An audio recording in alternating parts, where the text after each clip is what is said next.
Yeah, yeah, oh yeah.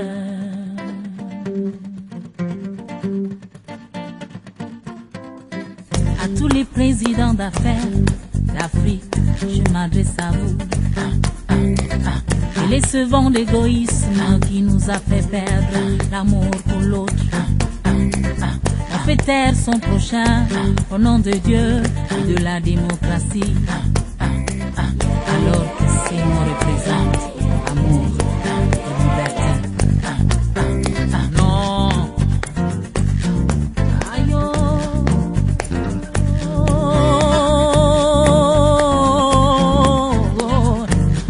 Necio, yeah. No, yeah, yeah, yeah, yeah, yeah, yeah. Non à la violence.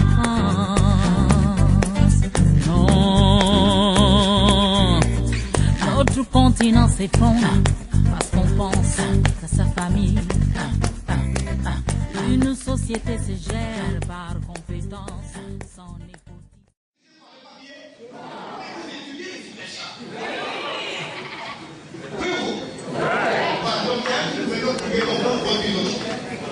L'étudiant, c'est quelqu'un qui a une identité très particulière. C'est laquelle? Vous, jusqu'à présent, vous ne maîtrisez pas, vous ne comprenez pas l'identité que vous incarnez. Moi, par exemple, quand j'étais à l'école primaire, je ne comprenais pas mon identité. En fait, je faisais très bien mon identité. J'étais africain, j'étais noir, j'étais congolais, mais je ne comprenais pas très bien mon identité. C'est pour ça que j'avais des problèmes à l'école pour répondre à cette question, qu'est-ce que tu vas être dans ta vie? Mais vous savez, à l'école, en classe, lorsque la dame, la maîtresse, notre maîtresse passe cette question-là, pour étendre les gens, pour savoir ce que tu vas faire dans ta vie, moi, je ne comprenais rien. Et elle demande à chacun de nous qui était dans la classe. Toi, tu dois être étudiant. Et puis il dit, moi, madame, je veux pour moi être enseignant.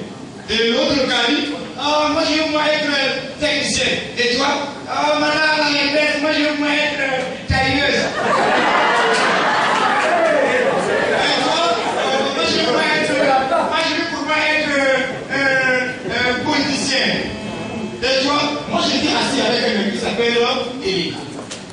Alors Elika, lui, il étudie, il s'informe, il a une grande culture générale. Donc lui, il connaît beaucoup de choses. Alors la dame arrive là où était Elika et elle dit, Elika, tu vas faire quoi de ta vie? Tu vas être qui dans ta vie? Elika dit tout simplement, avocat.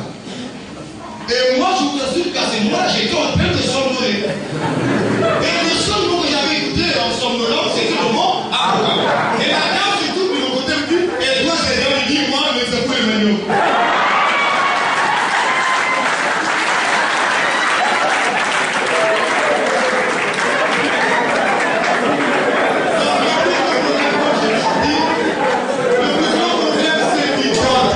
Soyez une cérémonie au cours de laquelle nous allons trouver des solutions pour faire émerger le pays. C'est bon? Je vous remercie.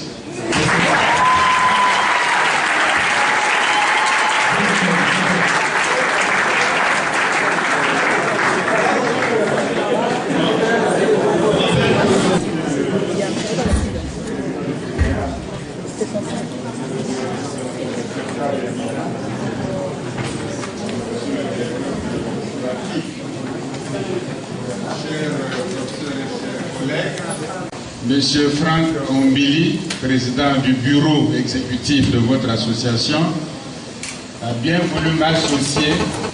J'ai accepté son invitation avec plaisir et empressement sur le vu de l'importance de l'actualité du sujet qui s'intitule effectivement « Contribution de la jeunesse estudiantine à l'émergence du Congo à l'horizon 2025. » Qu'est-ce que l'émergence recouvre et le Congo, et qu'entend-on par horizon 2025?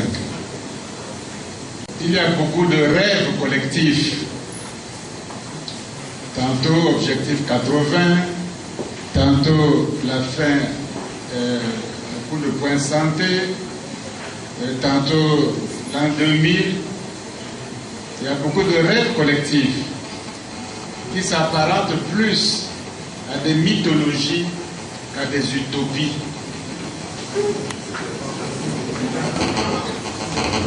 L'utopie est le non-lieu.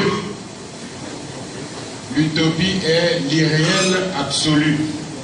Tandis que la mythologie, vivifiée par l'imagination, ambitionne ce que la raison pure et dure s'abstient de formuler sous forme de simples désirs, de simples vœux pieux, et souvent d'ailleurs avec l'ardeur pressante de l'incantation. L'être humain, doté d'imagination, agit et se développe cependant selon des logiques qui relèvent de la raison raisonnante.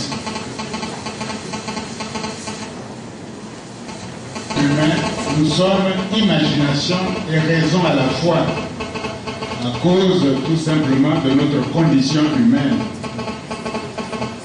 Mais il ne faut pas que l'imagination devienne seule gouvernante, espèce de folle dulogie, comme stigmatisait Blaise Pascal. Toujours au XVIIe siècle, René Descartes mit au point des garde-fous pour que l'imagination soit restreinte en ses frontières et pour que la raison, guidée par le doute méthodique, puisse progresser dans l'investigation des faits, la recherche de la vérité scientifique. Emmanuel Kant du XVIIIe siècle précisera qu'il y a une différence nette entre découvrir et inventer. Découvrir relève du don, de sagacité, mais inventer, créer, relève de la réflexion approfondie. À vivre comme si ces puissants esprits n'étaient pas apparus dans l'histoire, de l'humanité.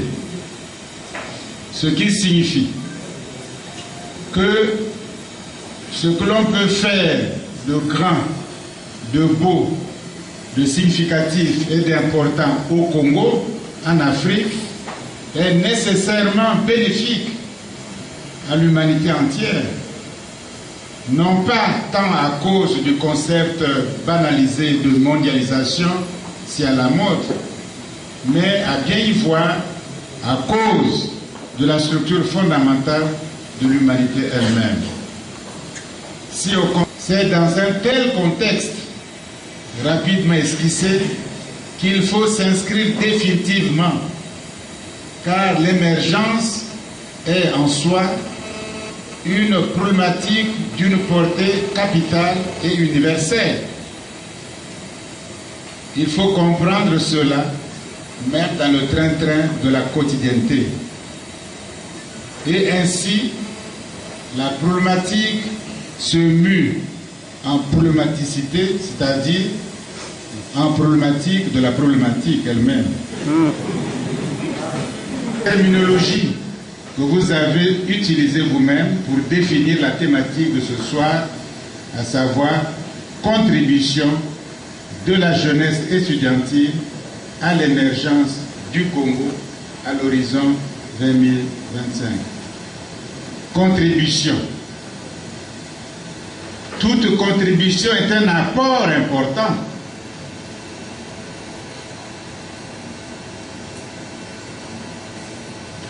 Si je fais une plantation, j'ai des sacs de foufou, 5 ou 10, c'est vraiment pas une contribution, c'est un apport local. Toute contribution est un apport important à ce qui se fait, déjà, à ce qui est en train de s'accomplir. Il faut donc bien saisir ce qui se fait, qu'est-ce qui se fait, pour que je puisse contribuer à ce qui se fait, comment cela se fait, pourquoi cela se fait, dans quel but et pour quel résultat final, pour que je puisse apporter une contribution originale. Il faut un contexte. On ne contribue pas en l'air. Donc le contexte congolais qui puisse recevoir la contribution de la jeunesse estudiantine nationale. Il faut réfléchir, il faut en débattre. C'est le premier point. Le deuxième, la jeunesse estudiantine, c'est quoi? C'est la jeunesse qui n'est pas désœuvrée. C'est la jeunesse qui a un emploi. C'est-à-dire, c'est la jeunesse qui est aux études supérieures. La jeunesse qui est en formation dans tous les domaines du savoir. C'est ça la jeunesse estudiantine d'un pays.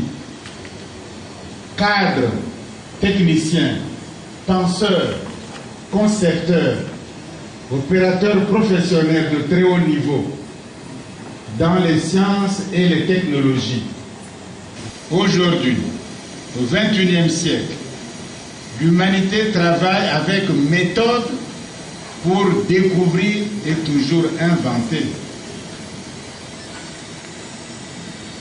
Répéter les mêmes enseignements à longueur d'années et de cycles universitaires n'est ni découvrir ni inventer. Et le fallacieux prétexte qu'il s'agit des actes pédagogiques fondamentaux ne tient pas.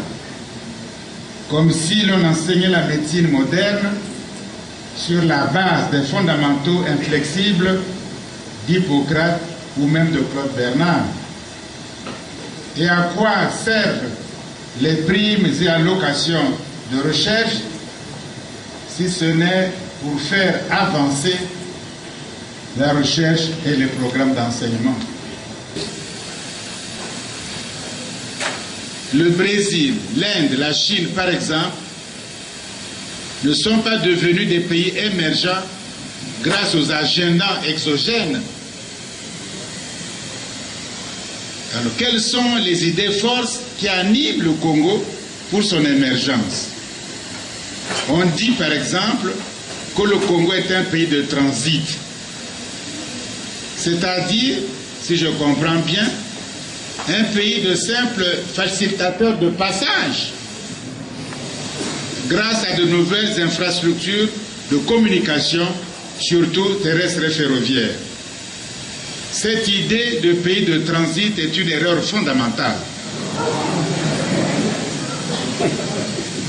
Le CFCO, construit entre 1921 et 1934, le chemin de fer Congo-Océan, de 1921 à 1934, par exemple, a servi de transit pour les palmistes du Haut-Congo, pour l'industrie lointaine à Marseille, alors qu'on pouvait créer des savonneries et des huileries au Congo colonial.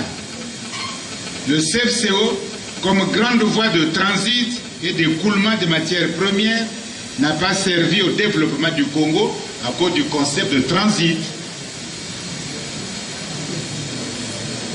C'est simplement Molekinzila. Réfléchissons, puisque c'est le rôle de l'université. Je n'ai jamais entendu le Brésil parler qu'il est un pays de transit, malgré les routes qu'il construit en connexion avec d'autres pays sud-américains. Je n'ai jamais entendu les États-Unis dire qu'ils sont un pays de transit, malgré tous les aéroports qui sont des aéroports internationaux, donc de transit. Je n'ai jamais entendu la France dire que c'est un pays de transit à cause du transit qui transite d'ailleurs. Une autre faiblesse théorique, c'est-à-dire on ne pense même pas, on ne peut pas émerger sans penser réellement.